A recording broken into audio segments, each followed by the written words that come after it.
day mga kaprobinsya! For today's video ay gagawa tayo ng isda na paksiw. So, nagprepare ako ng matambakang isda. Tapos, binudburan ko yung kalan ng asin. Lalagay ko yung mga ricados na bawang, luya at onions. Kalahati muna. Tapos, mamaya lalagay ko yung iba.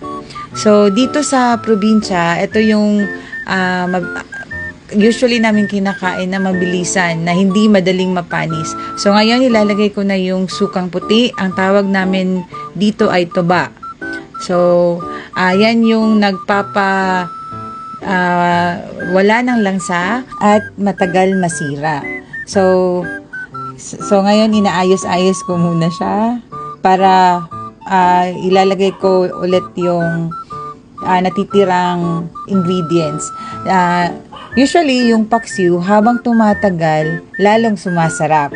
So, ngayon, buburan muna natin ng sili, pulang sili, tapos pakuluin hanggang 10 minutes. And then, according sa gusto mo. That's it for today. Thank you!